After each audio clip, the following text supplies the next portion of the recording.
மக்களே, இதை கவனிங்க. மின் கட்டண முறையில் அதிரடி மாற்றம், புதிய உத்தரவு. தமிழகத்தில் சுமார் 24 இலவச விவசாய மின் இணைப்புகள் உள்ளது. குடியிருப்பு, வணிகம், தொழிற்சாலை என மொத்தமாக 3,32,00,000 மின் நுகர்வோர்கள் எண்ணிக்கை உள்ளது. இந்த நுகர்வோரின் 2 மாதத்திற்கு ஒரு முறை பயன்பாட்டிற்கு ஏற்ப கணக்கிடப்படும் மின் கட்டணத்தை மின்வாரிய அலுவலகங்களில் நேரடியாகவும் ஆன்லைன் மூலமும் செலுத்தி வருகின்றனர். கடந்த நிதியாண்டில் அனைத்து விதமான கட்டணங்களை சேர்த்து மொத்தம் 60,505 கோடி வசூல் செய்யப்பட்டுள்ளது. இதில் 83% ஆன்லைன் மூலமாக மட்டும் 50,217 கோடி வசூல் செய்யப்பட்டுள்ளது. மத்திய அரசின் உத்தரவுப்படி 20,000க்கும் மேலான பரிவர்த்தனை ரொக்கமாக பெறக்கூடாது என்ற நிலையில் டிஜிட்டல் பரிவர்த்தனை 100% உயர்த்த வேண்டும் என்ற இலக்கை அடைவதற்காக இனி ரூபாய் 5,000க்கு மேல் உள்ள மின்கட்டணங்களை ஆன்லைன் மூலமே நுகர்வோர்கள் கட்ட வேண்டும் என்று தமிழக மின்சார வாரியம் உத்தரவிட்டுள்ளது. இந்த உத்தரவு உடனடியாக அமலுக்கு வந்துள்ள நிலையில் மின்வாரிய அலுவலக கவுண்டர்களில் இனி 5,000க்கு மேல் இருக்கும் மின் கட்டண தொகையை காசோலை டிடி மூலம் மட்டுமே செலுத்த முடியும்.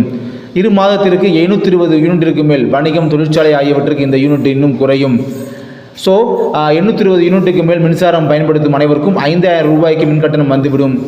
இனி இவர்கள் ஆன்லைன் அல்லது மின் அலுவலகங்களில் காசோலை டிடி மூலம்தான் பணம் செலுத்த முடியும் என்பது குறிப்பிடத்தக்கது.